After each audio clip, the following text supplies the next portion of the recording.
네, 오늘은 우리가 좀 어려운 말일 수도 있는데 이 단어로 시작해 보겠습니다. 귀신. 귀신. 이 말을 들으면 저마다 갖고 있는 느낌이나 생각이 여러분 모두에게 있을 것입니다.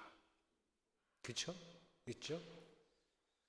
어떤 사람은 TV나 드라마에서 본 거, 아니면 어떤 사람은 자신이 직접 경험한 거, 어떤 사람은 그냥 지나갈 수 있는 존재, 어떤 사람은 무서운 존재, 대적할 존재, 다양한 느낌과 생각이 있을 수 있는데, 우리가 각 사람이 귀신에 대해서 어떻게 느끼고 생각하든 이 귀신이라는 것은 성경과 복음을 이해하는데 아주 중요한 요소 중에 하나입니다. 우리 믿음에 있어서 예수님을 만나고 그를 배우는 것이 참 중요하죠. 그런데 그 길을 가다 보면 이 귀신들을 많이 만나게 됩니다. 성경에서만 아니라 인생에서도 그렇습니다. 오늘 설교를 통해서 성경이 말하는 귀신이 도대체 무엇인지 잘 이해하시기 바라며, 그래서 우리 삶에 적용할 수 있는 진리의 말씀을 오늘 우리 각 사람이 얻고 마음에 새길 수 있기를 바랍니다. 오늘 봉독한 본문은 예수님께서 세 제자 베드로와 야고보와 요한과 함께 높은 산에 올라가셨다가 내려오셔서 본 장면으로 시작을 합니다. 와서 보시니까 다른 제자들이 서기관들이라고 불리는 사람들과 변론을 하고 있는 거예요. 논쟁을, 아규잉을 하고 있는 것이 보였습니다. 그리고 옆에는 큰 무리, 많은 사람들이 함께하고 있었어요. 예수님께서 오시니까 그를 본 사람들이 그에게로 달려와서 맞이합니다. 그때 예수님께서 너희가 무엇을 그들과 변론하느냐라고 물으셨습니다. 그 중에 한 사람이 대답하기를 말 못하게 하는 귀신 들린 내 아들을 선생님께 데려왔습니다. 귀신이 어디서든지 그를 잡으면 거꾸러져 거품을 흘리며 이를 갈며 그리고 파리에 몸이 굳어버립니다. 내가 선생님의 제자들에게 내쫓아 달라고 했으나 그들이 능히 하지 못했습니다. 라고 이렇게 대답을 한 것이죠. 이 아이의 아버지가 대답을 한 것입니다. 이에 예수께서 대답하여 이르시되 믿음이 없는 세대여, 내가 얼마나 너희와 함께 있으며 또 얼마나 너희에게 참으리오 라고 하시고 그 아이를 내게로 데려오라 라고 명하십니다. 자, 중요한 말씀인데 여기에 이 한글 성경에는 빠져있는 한 단어가 있어요. 예수님 말씀은 믿음이 없는 세대여로 시작하잖아요. 그 앞에 헬라어들로 알파벳 하나가로 되어 있는 단어가 있는데 오 아니면 아라고 번역할 수 있는 감탄사, 그리고 믿음이 없는 세대 앞에 오는 말인데 여기서는 탄식이나 비난처럼 부정적인 뜻을 뜻하는 소리로서 아라고 들어가야 됩니다. 그래서 새 번역이 정확하게 번역하듯이 믿음이 없는 세대요, 이렇게 번역을 하는 게 맞습니다. 예수님께서 지금 들으시고 탄식의 소리를 내신 겁니다. 그 이유는 제자들이 귀신을 쫓아내지 못한 것이 아닙니다. 또 그것을 들고 서기관들과 변론하고 있는 것도 아니에요. 그 사이에서 어쩔 줄 모르고 실망하고 있는 이 아버지를 보았기 때문도 아닙니다. 그보다는 그들 모두가 함께 보여주고 있는 그 세대의 믿음 없음, 지금 이 장면에서 나타나고 있는 믿음 없음을 보시고 말씀하시고 그 다음에 믿음 없는 세대여 라고 말씀을 하신 것이에요. 내가 얼마나 너희와 함께 있으며 얼마나 너희에게 참으리요. 이 말씀은 예수님이 누구신지 또 예수님께서 하실 일이 무엇인지 알려주는 말씀입니다. 먼저 예수님이 누구신지에 대해서 그는 세상에 오셨지만 하실 일을 이루시고는 떠나실 분이라는 것이에요. 예수님은 단순히 병자를 고치고 귀신을 쫓아내는 능력자가 아니라 모든 병을 고치시고 귀신도 쫓아낼 수 있는 하나님의 대리자는 것이요. 그가 믿는 곳에 하나님이 있고 그를 본 자는 하나님을 본 자라는 겁니다. 때문에 믿음이 당연히 있어야, 믿음이 나타나야 한다는 뜻이 담겨 있는 겁니다. 그리고 두 번째로 예수님의 사역에 대해서 예수님께서 떠나시기 전에 하실 일 중에 아주 중요한 일은 이 믿음 없는 세대에 믿음을 세워주시는 겁니다. 이것은 이어지는 내용으로 설명할 수 있는데, 귀신 들린 아이를 데려오라고 하셨죠. 그래서 사람들이 그를 데리고 왔습니다. 그때 귀신이 예수를 보자 아이로 하여금 심히 경련하게 하고 땅에 엎드러져 구르게 하고 입에 거품을 흘리게, 거품이 나오게 했습니다. 자, 이 정도 상황이라면 예수님께서도 곧바로 귀신을 다루거나 아이를 불쌍히 여기셔서 그를 고쳐주시려 할 것으로, 도와줄 것으로 우리가 기대할 수 있어요. 아이가 왔는데 쓰러지고 경련하고 몸이 굳고 입에 거품이 일어나는 장면이니까 모두가, 우리조차도 예수님께서 뭔가 응급처치라도 해주실 것을 기대할 수 있다는 것입니다. 그러나 그보다 먼저 하시는 일이 있었습니다. 뭐냐 하면 그 아이의 아버지를 향하시고 그와 대화를 시작하신 것이죠. 그리고 그 대화의 결과는 아버지로부터 나오는 믿음의 고백, 그리고 믿음에 대한 간구였어요. 내가 믿나이다. 나의 믿음 없음을 도와주소서. 내가 믿나이다. 나의 믿음 없음을 도와주소서. 이렇게 크게 외쳤을 것입니다. 이 말을 들으신 후 예수님은 그제서야 귀신을 향하여 귀신을 명하시며 아이에서 떠나게 하셨어요. 말 못하고 못 듣는 귀신아, 내가 내게 명하노니 그 아이에게서 나오고 다시는 그에게로 들어가지 말라. 자, 아이는 죽은 것 같이 조용해졌어요. 그래서 사람들도 그가 죽었다고 생각을 했습니다. 하지만 예수님은 그의 손을 잡아서 그를 일으키시니까 그가 일어났고, 이제 어릴 적부터 그를 사로잡아 경련하게 하고 넘어지게 하고 심지어 죽이려 했던 그 악한 귀신에게서 해방된 것이에요. 그의 아버지가 믿음을 회복하고 그리고 믿음 없음을 도와달라고 한 후에 비로소 얻게 된 구원이라는 것이 우리에게 중요한 것입니다. 우리에게도 마찬가지예요. 우리의 어려운 환경 그리고 간절한 필요 있습니다. 그런 것들은 우리가 절망하거나 실망할 이유가 아니라 믿음 가운데 예수님께 나아가고 그리고 그 믿음과 그 믿음 가운데서 하나님의 구원을 만날 수 있는 통로가 된다. 여러분, 우리가 갖고 있는 어려운 환경 그리고 간절한 필요, 그것들이 그렇다 하는 것입니다. 잘 기억할 수 있기를 바랍니다.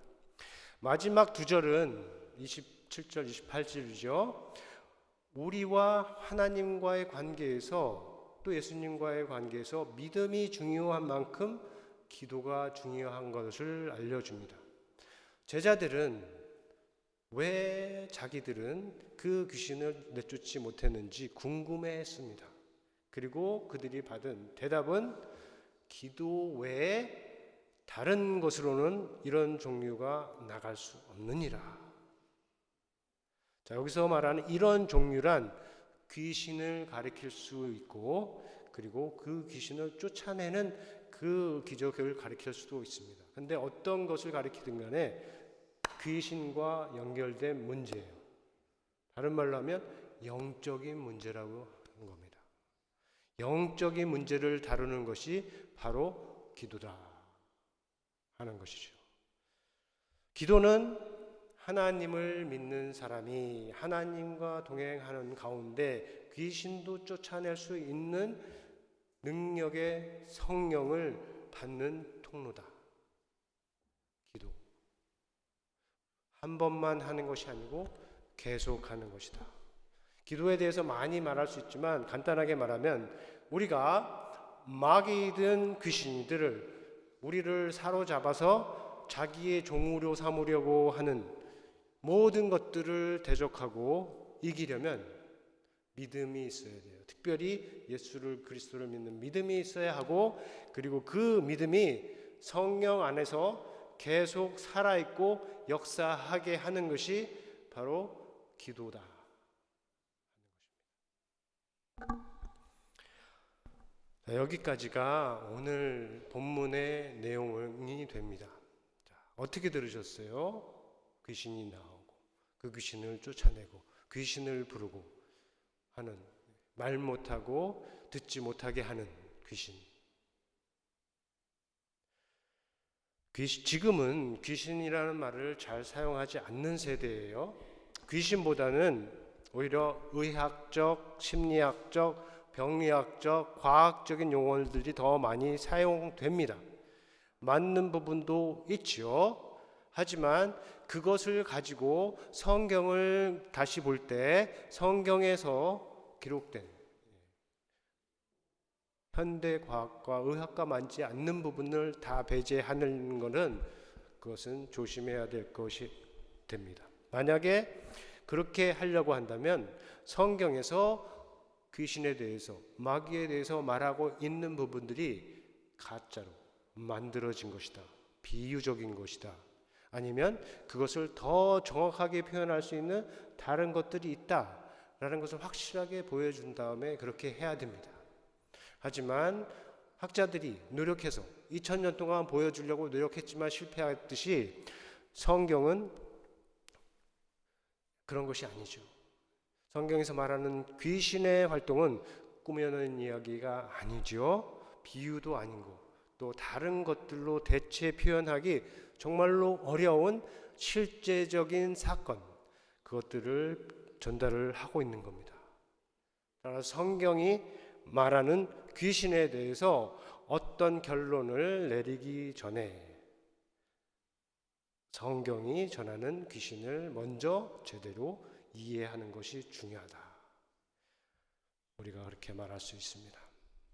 성경이 말하는 귀신은 영어로는 디몬이라고 할 수 있죠. 이것은 뱀파이어나 하얀 소복을 입고 머리를 풀어헤치고 밤에 나타나는 그런 처녀같이 특정한 몸을 가진 존재가 아닙니다. 그보다는 모든 사람, 지극히 정상적으로 보이는 사람에게도 들어가서 정신을 사로잡고 그 몸을 다스리며 자기나 남에게 해가 되는 말과 행위를 하게 하는 악한 영이다.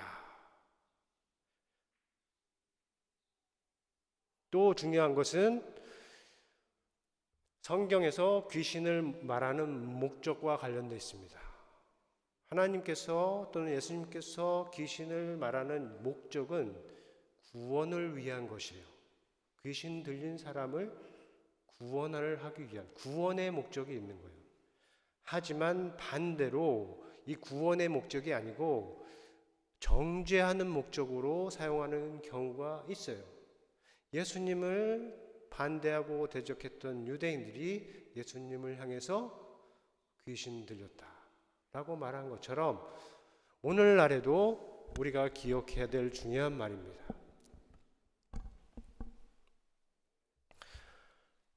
한국에 번역된 책 중에 어쩌다가 거룩하게라는 책이 있어요. 영어로는 Accidental Saints, Finding God in All the Wrong People. 네. 제가 오늘 저녁에 만나는 목사님들과의 모임에서 논할 책이기도 합니다. 제목이 어쩌다가 바리새인이라는 책이 있는데 그것과 또 비슷해요. 그래서 저희 그 관심을 가졌는데 책을 읽기 시작을 하니까 저자가 누구인지 궁금하게 되었습니다. 그리고 찾아보니까 나디아 볼즈웨버 라는 사람인데 미국에서 꽤 유명하고 한국에도 잘 알려지고 또 BBC에서도 소개하기를 미국의 아웃사이더들을 위한 목사라고 합니다. 사람의 과거는 마약 중독, 알코올 중독, 거짓말, 성적 일탈, 염세, 영웅행세 등이에요.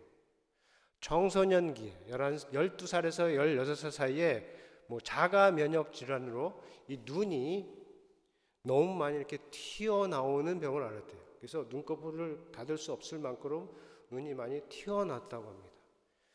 그래서 청소년기니까 학창 생활이 어려웠어요. 친구도 하나도 없었고 점심을 먹으면 늘 혼자 먹는 외톨이였어요. 모욕과 따돌림을 받았고 스스로는 이를 악물고 분노와 냉소와 욕, 상소리로 자기의 상처를 이렇게 가리는데 익숙해졌다고 합니다. 하지만 방황기에 그를 품어준 천사 같은 사람 수전 린치를 통해서 하나님의 사랑과 은혜를 경험을 하게 돼요. 그야말로는 짜릿하게 경험을 하게 됩니다. 그리고 목회의 길로 방향을 틉니다. 지금은 루터교회 여자 목사로서 특별히 그와 같은 사람들, 과거를 가졌던가 지금 그 길을 가고 있던가 아니면 그 길을 지난 다음에 받은 은혜를 나누는 그런 사람들과 공동체를 이루어서 하나님의 사랑과 은혜를 배우고 나누고 전하는 교회 목회자로 일하고 있습니다. 제가 이렇게 소개한 이유는 잘 모르는 사람을 선전하거나 그의 책을 광고하기 위함이 아니에요. 그의 책 9장 내용에 오늘 말씀과 연결되는 중요한 부분이 있기 때문입니다. 저자는 성경의 귀신 관련 본문을 어찌 해야 할지 모른다고 고백을 해요. 몇 가지 가능한 설명을 열거한 후에 솔직히 잘 모르겠다 라고 말을 한 다음에 이렇게 말해요.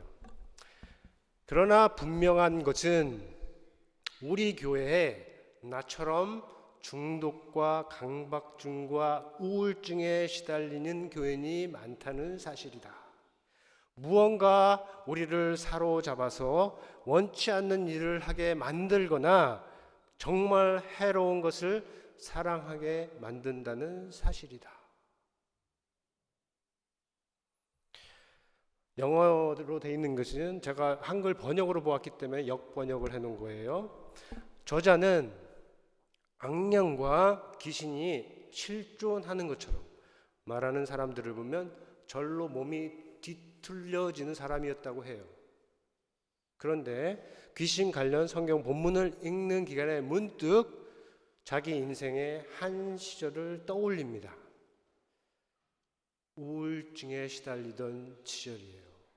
그의 우울증이 실존 인물처럼 존재감이 너무너무 커서 이름을 주지 않을 수 없었다라고 하면서 프란시스 아니면 프란시스라는 이름을 주었어요. 프란시스. 그의 우울증을 말하는 것입니다. 20년 전에 만난 이 프란시스인데 20년이 지난 지금도 가끔씩 찾아와서 며칠씩 머문다라고 고백을 합니다. 이 사람이 이 프란시스와의 이력을 생각해 보면 귀신이 예수님에게 큰 소리로 말하고 이르까지 있다는 것도 결국 낯설지 않다. 그 사람에게는 낯설지 않는 것처럼 이렇게 예수를 믿기 전과 예수를 믿은 다음에 전혀 다른 사람이 되어서 동일한 현상을 보고도 지금 다르게 느끼고 있는 것입니다. 그러면서 나의 분노 귀신,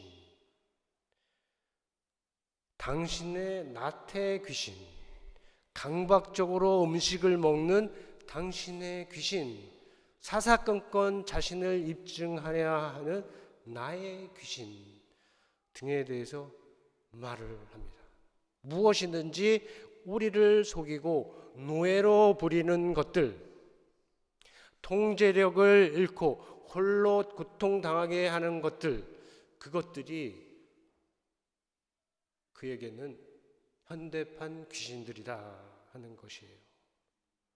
그런 의미에서 예수께서 쫓아내신 귀신들과 다르지 않다라고 말할 수 있습니다. 그런 의미에서. 자, 같은 맥락의 내용을 담고 있는 것이 최근에 출판된 조정민 목사님의 교회 속 반그리스도라는 책입니다. 제가 아직 읽지 않은 책인데 소개한 내용만으로 보아도 오늘 말씀하고 연결해서 전할 수 있는 부분이 있습니다. 우선 교회 속 반그리스도이라고 하는데 저자가 정의하는 것은 뭐냐면 예수를 믿는다고 하면서 교회 안에 들어와 있지만 예수와 상관없이 사는 사람들, 예수님이라면 하시지 않았을 일을 해서 예수님을 오히려 오해하게 하고 심지어 교회를 외면하게 해서 사람들을 구원의 길에서 점점 멀어지게 하는 사람들, 이 사람이 말하는 교회 속 반그리스도인들이에요. 그리고 그런 사람 7종류를 소개하는데 이기적 그리스도인, 낙심한 그리스도인, 음란한 그리스도인, 섭섭한 그리스도인, 불만인 그리스도인, 불쌍한 그리스도인, 게으른 그리스도인. 네. 깊이 들어가지 못하고 이 중에 네 번째를 설명할 때 섭섭타령, 섭섭 귀신을 얘기를 해요. 저자가 다른 6가지에 대해서도 귀신을 붙여서 말하는지는 모르겠지만 우리는 맥락적으로 그렇게 이해를 할 수가 있습니다. 그래서 이기적으로 만드는 귀신, 불쌍하게, 낙심하게 하는 귀신, 음란하게 하는 귀신, 불만하게 하는 귀신, 불쌍하게 하는 귀신, 게으르게 하는 귀신, 모두 다 어떤 사람에게도 들어가서 역사할 수 있는 악한 영의 결과가 됩니다. 자, 우리가 나쁜 것은 모두 귀신하고 연결하거나 그에 따라서 사람들을 분류하는 것은 맞지가 않습니다. 오히려 그렇게 하는 것이 더 마귀적이고 더 귀신적일 수 있어요. 저는 저자가 그런 뜻을 가졌다고 생각을 하지 않습니다. 오히려 교회를 어렵게 하는 문제들을 드러내고 그런 문제들을 피하여 건강한 신앙생활을 할 수 있도록 제시하는 것이 저자의 의도일 것이라고 생각을 합니다.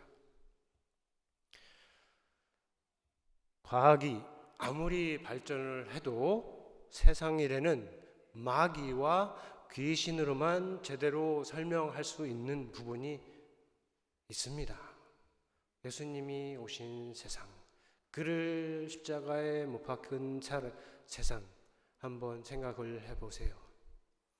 마귀와 귀신의 활동을 말하지 않고는 설명하기 어려운 악한 부분들이 분명히 있습니다. 그들 가운데 있었던 불의, 탐욕, 우상숭배, 다툼, 싸움, 거짓, 속임, 보복, 또 그들이 만드는 세상에서 억압당하는 사람들의 고난, 고통. 자, 이 모든 것들은 믿음 없는 사람들과 믿음이 있다고 하지만 예수님께서 말씀하시는 그 믿음 없는 사람들이 같이 만들어내는 합작품, 마귀가 귀신들을 사용해서 다스리는 어두운 세상의 증상들 아닐까요? 지금도 마찬가지입니다. 사람들 안에서 또 세상 가운데서 예수께서 하시는 일과 마귀가 하는 일이 분명히 다르고, 천사들이 하는 일과 귀신들이 하는 일들이 분명히 다르고, 그런 언어를 사용해야 제대로 다룰 수 있고 이해할 수 있는 영역이 분명히 있어요. 교회에서조차도 참 믿음이 사라지고 있는 이 세대에 우리는 정신을 차리고 근신하여 깨어서 기도해야 할 것이라 하는 지난주의 말씀을 상기해야 할 필요가 있습니다. 그렇지 않으면 우리의 대적 마귀가 그의 군대 귀신들을 사용해서 공격할 때 우리는 그냥 무너질 수가 있어요. 단순한 기분을 병적으로 만드는 것이 그들의 일입니다. 지나갈 수 있는 생각을 고정화하고 괴롭게 하는 것도 그들의 일입니다.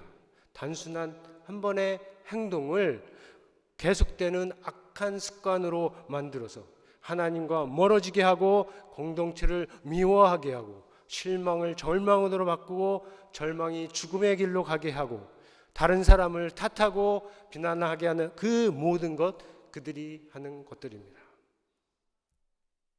그러나 우리는 거기에 끌려갈 사람들이 아니에요. 오히려 귀신 들린 아이의 아버지가 아들을 사랑하고 그의 구원을 간절히 원했던 것처럼 아무리 어려워도 하나님을 향해서 믿음을 갖고 소망을 갖는 사람들입니다. 우리가 찬양했듯이. 따라서 우리의 믿음이 약해질 때 그와 같이 하나님을 향해서 외칠 수가 있습니다. 내가 믿나이다. 나의 믿음 없음을 도와주세요. 함께 같이 해보겠습니다. 내가 믿나이다. 나의 믿음 없음을 도와주세요. 네, 아직 믿음이 없으신 것 같아요. 더 크게 한번 마음으로라도 크게 해보겠습니다. 내가 믿나이다. 나의 믿음 없음을 도와주세요.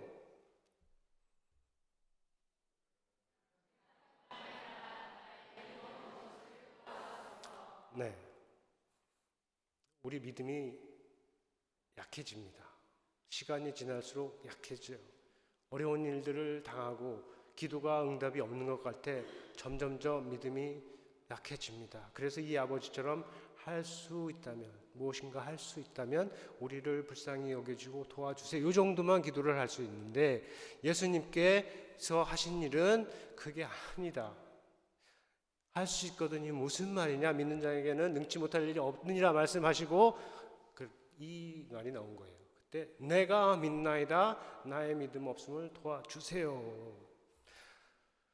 여러분들이 이 외침을 가슴에 새겨서 언제든지 어려운 상황을 지날 때, 특별히 악한 영의 공격을 받을 때, 아니면 여러분이 사랑하는 사람들이 악한 영의 공격을 받을 때 외치고, 그 외침 가운데 구원해 주시는 하나님의 능력을 경험하는 저와 여러분 모두 다 되기를 예수님의 이름으로 축원합니다.